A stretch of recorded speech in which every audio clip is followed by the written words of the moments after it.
it was a STEM champ. Can I speak? It's a lip gloss break. You think I'm gonna be able to afford this tuition? Get that bread, get that education, then leave. Peace out.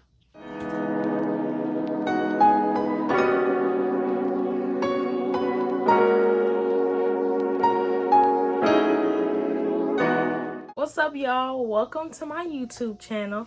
This is my first video. If you don't know me, my name is Destiny Kelly. I'm from the south suburbs of Chicago, Illinois. I am attending Stanford University. As you can see by the title of this video, I'm going to be explaining to you how I got in or whatever. But yes, the purpose of my content is to basically, you know, be a helping hand to people who are trying to get into college, to people who are already in college, hair tutorials, makeup, tech videos, why I use the tech I do, fashion, trying to get into fashion, not there yet, but we gonna get there, okay? But yeah, hopefully I can become, you know, a YouTuber. I've been trying to be a YouTuber for at least 4 years, 5 years, 6 years, I don't know. But every time I keep trying, I'm just like, maybe I should just wait. Maybe I should just wait. I'm not ready yet, but it's 1 week before I move to college, and I'm just gonna start my YouTube journey. So this is just gonna be like a little introduction to my video, and I really hope you guys enjoy and stay along for this journey. And yeah, let's get into the video. I'll be telling you guys how I think I got into Stanford University.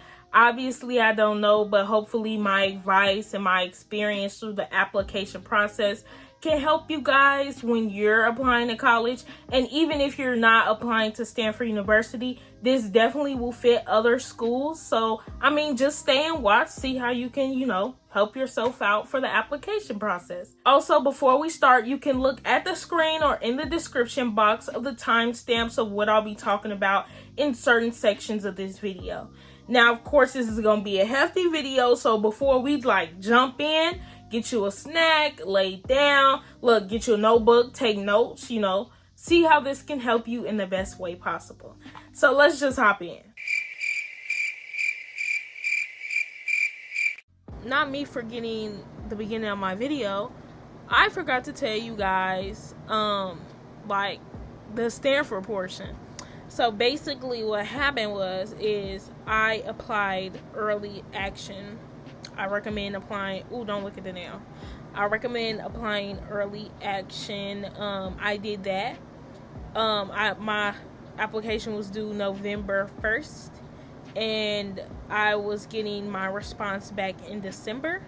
So definitely recommend applying early action if you're ready. Yeah, I don't know how I forgot that, but I got accepted early action. So first, I'll just say the type of school I went to. I went to a regular public high school in my city. It wasn't like a magnet or like a STEM school that was preparing me for like a certain major I was going to go into. But yeah, it was just regular, and it had IB and then AP. So the first thing, I'm just going to go off my iPad. I'll tell you guys the GPA I had when applying to college.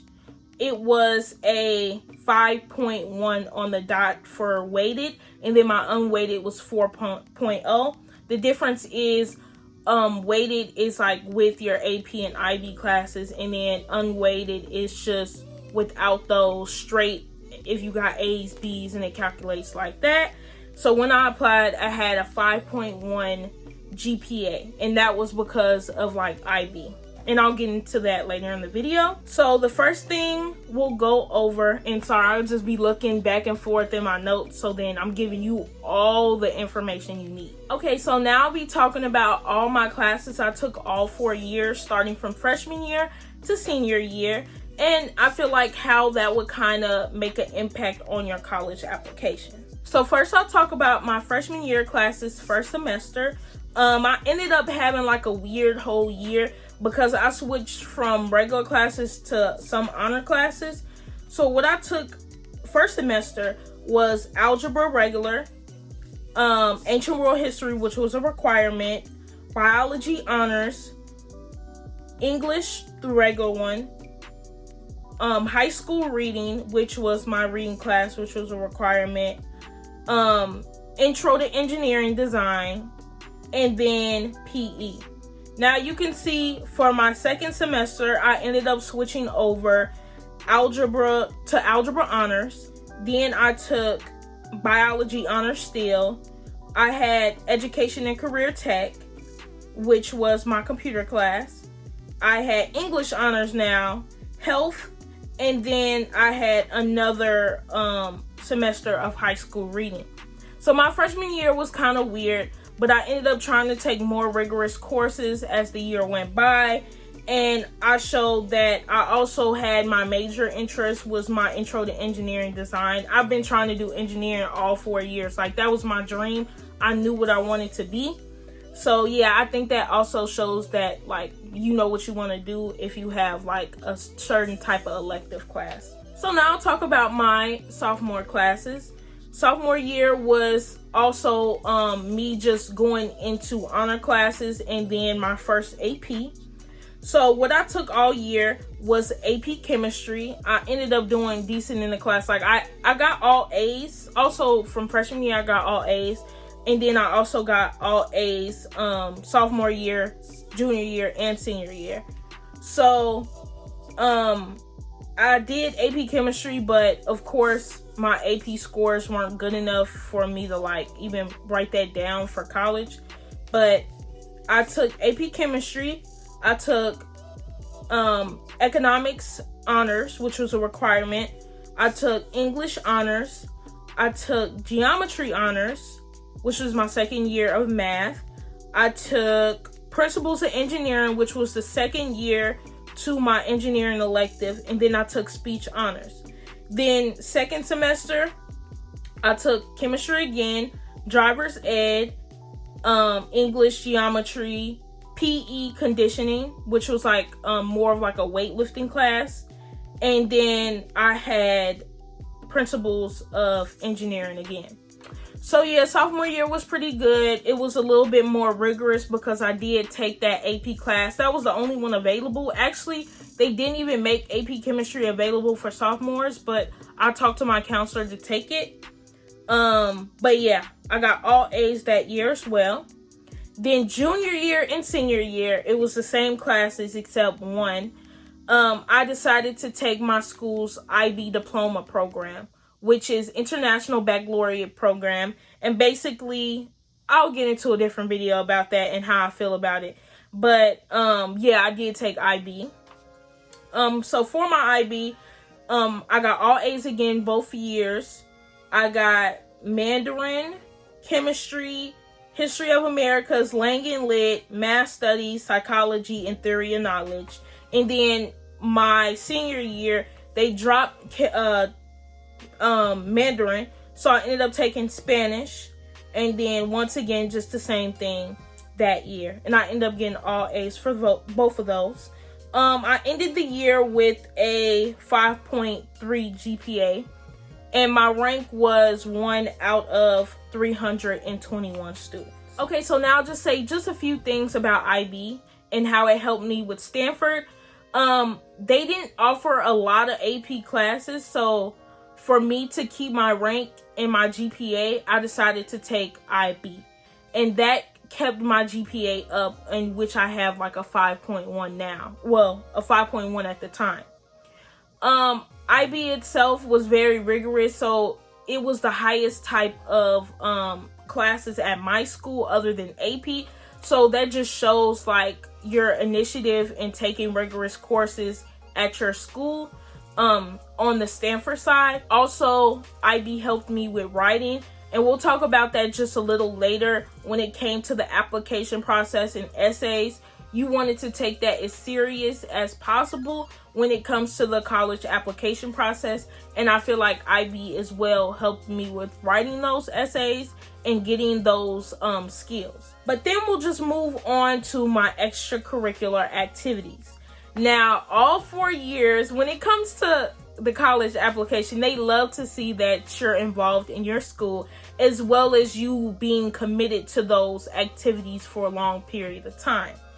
Now, when it came to me, I joined a lot of extracurricular activities, and those things kind of like fell off as the years went by, but I was pretty consistent when it came to a few activities. So I'll just tell you what I did. Okay, so with the extracurricular activities, the first one I'm going to talk about is the speech team. I was on the speech team from freshman year to senior year, and then senior year I was a captain of the speech team. So that was one that was really big for me. The second one is the student board of education. And I was a part of that my 12th grade year. I'll talk more about it because I was a part of a few committees, but I was the chair and then the co-chair of 2 committees.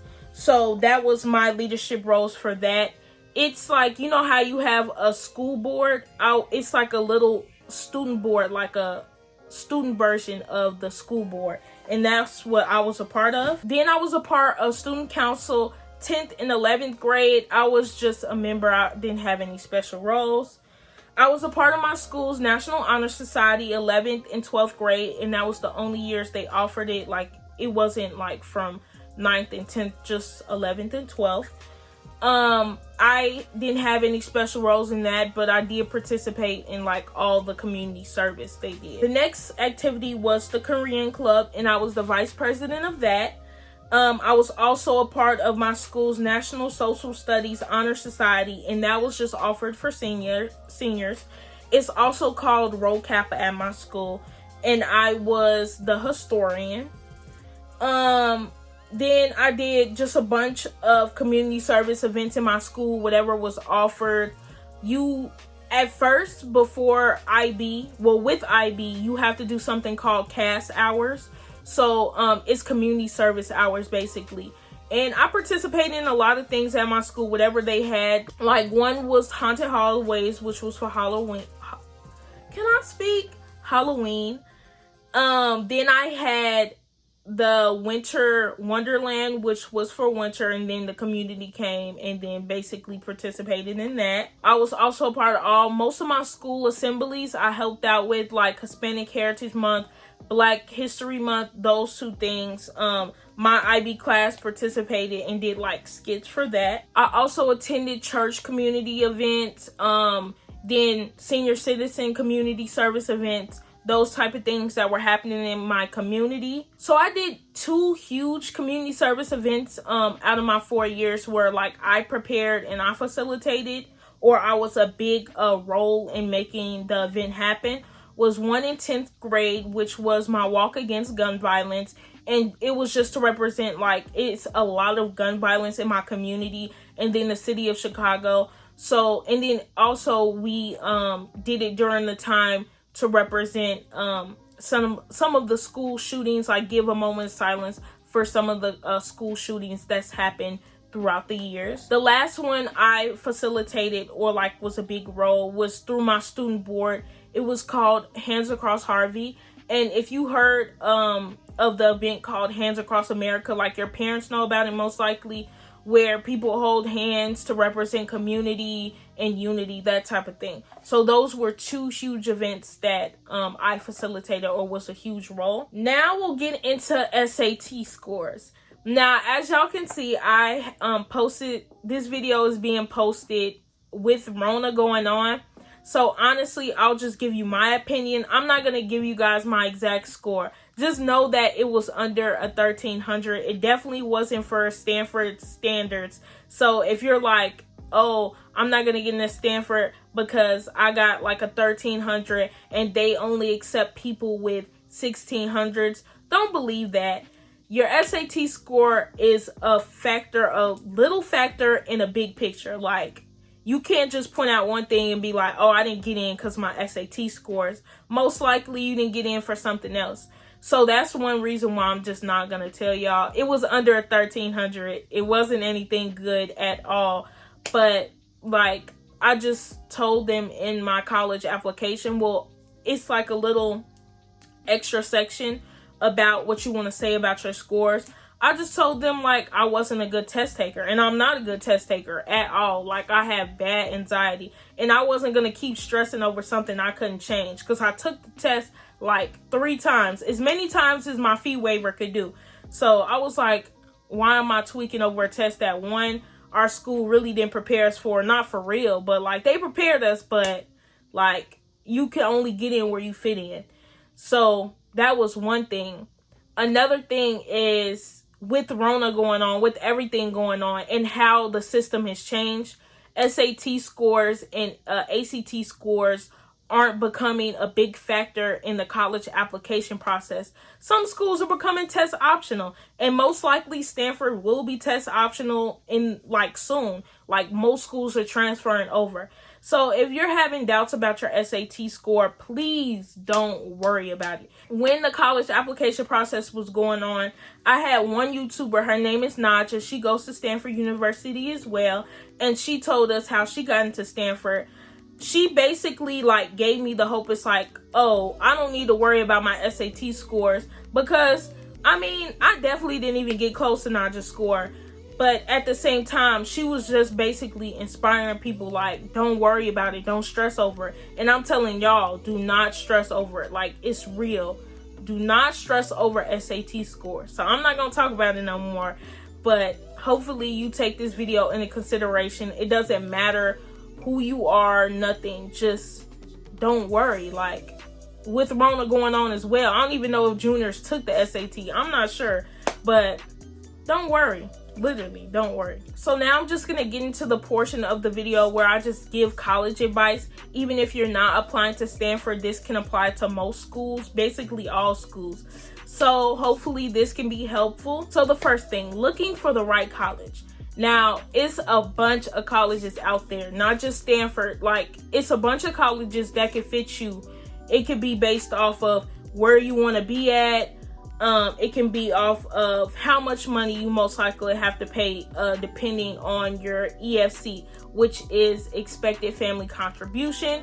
For me, I can only give advice really on being a first-gen low-income student, aka FLY.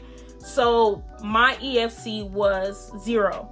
So basically, when I was applying to schools, I was applying to schools that were helpful towards people who didn't have the financial support. So Stanford, being one of the schools, are very supportive when it comes to their FLY students money-wise. So that was one thing that made me kind of choose Stanford. Was one, they're very supportive to FLY students.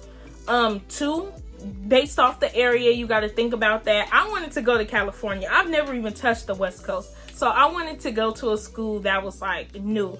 Like, I live in a urban area already, being like around the Chicago area, like right off the border of Chicago. I've been in the urban area for a really long time. So it was just based off of just a new scene for me. I also thought about it as it's one of the best engineering schools in the world. I don't want to like put the stats out there. I don't know, but you know, they're pretty good with engineering. And I want to do mechanical engineering. So that's another reason why I chose Stanford University. I also feel like when it comes to picking something, like, think about it. Is Stanford really for you? Like, do you really want to go to a school like this? Research all the things, like all the factors. It's a lot of things that you have to think about when going to college. Because you don't want to get there and you don't want to waste your time and you don't want to waste your money for a school that's not for you. So just think about that when applying for college. Next is essays. So first I'll talk about my personal statement. Look, y'all, so I was a part of this summer program. Also, another thing, while we're talking about it, they love to see what you've been doing over the summer in your free time. I have done a summer program every single year of high school. Most of them were STEM. 2 of them were STEM. Sophomore year, I was a part of a space camp. I got a scholarship to go there. The next thing I did was, over my junior year summer going into senior year, I was a part of this STEM program at the University of Illinois at Chicago. It was called the Chance Program. It was a STEM program that helped me, and it also helped me prepare for college essays. So, back to the thing, personal statement. I started my personal statement in July. I didn't finish my personal statement till October. Applications are due November 1st. So y'all can see that I took my time from July, preparing for college, preparing my personal statement, all the way to October. Do not write your personal statement in one setting and think that's going to be your personal statement. If you don't make at least 5 different drafts, then you get what you get. You know what I'm saying? So if you put into something, you're going to get the results. My personal statement was very personal. It was about my life. It was about the struggles I've endured through the 17 years at the time I've lived. It was also about how I took that as inspiration to keep moving forward in life and with my education. So that was my personal statement. It's different questions. I think mine was just, I don't know what question it was, but I'm pretty sure it was the one with the background and who are you, basically. Now, when it came to other essays, I think the essays changed, but the essays at the time, I'll have another video going through my essays. One was what you did over the summer. Make sure if you got free time, definitely with Rona going on, tell them about how you thrived over Rona. Not thrive, but if you've been doing something productive, talk about that. It's not boring to them. They want to hear about you. My personal advice about college applications: be you, be yourself. They have thousands and thousands and thousands of applicants. They could care less about somebody who just talks about, oh, I get good grades. I know I want to do this. I want to go to Stanford because I feel like I'm smart, that type of thing. I'm just saying stuff. But talk about yourself. Talk about who you want to be. Talk about your dreams. Talk about your interests. Talk about who you are. Don't talk about what they want to hear. Y'all see, I know, because it's so many videos on college applications. Take those be yourself tokens seriously.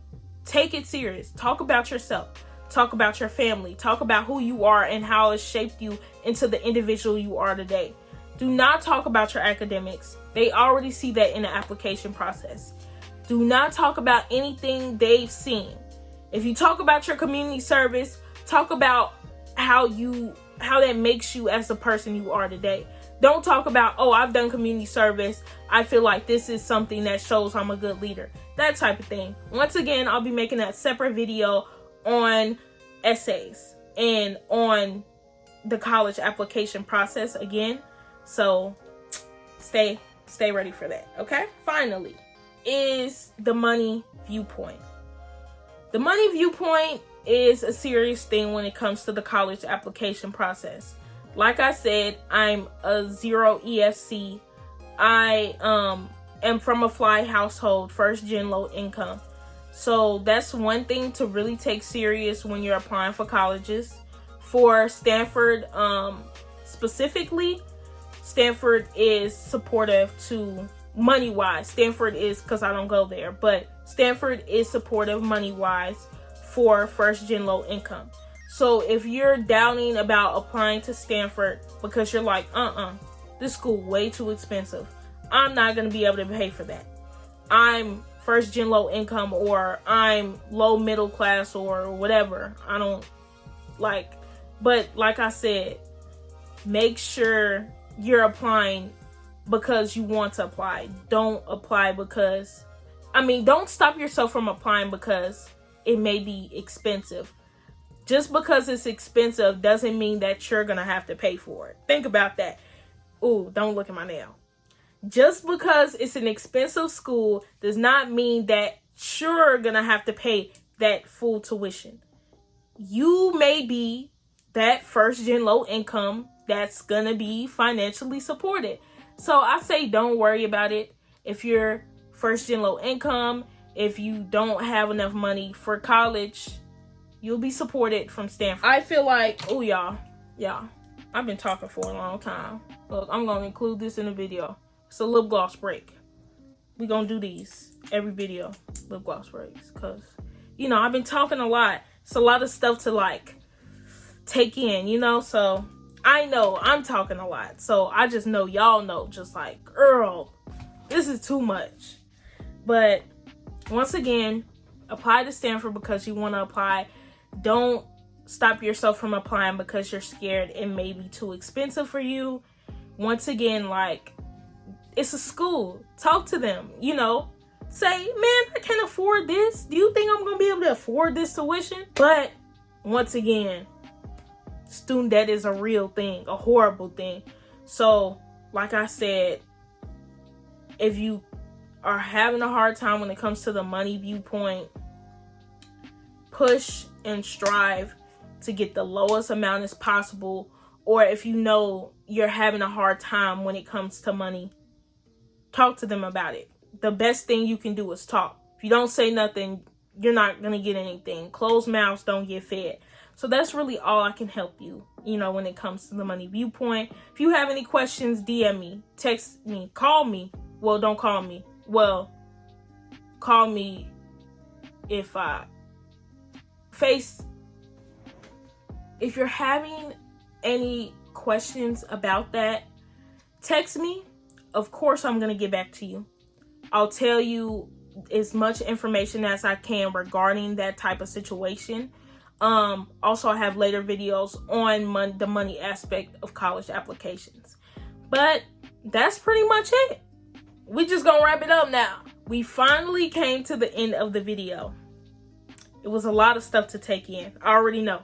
Just take a deep breath. You've made it to the end. And you got a lot of good advice out of it. Like, I hope this is super helpful for anybody applying to college, applying to Stanford. And if you have any questions, once again, just let me know. I hope this was very helpful for you guys. I hope you guys like this video. Give it a big thumbs up. Make sure you comment down below any questions, anything you're worried about. Look, we can talk about it. Or any comments about what you want to see in the future. This is my first video. Definitely won't be my last. But I want to put out content that y'all want to see. And then finally, of course, subscribe to my channel. Look, if this video was helpful to you, hopefully you can see more helpful videos. So make sure you subscribe. That's a wrap, y'all. Hope you guys liked the video. See y'all later. Bye.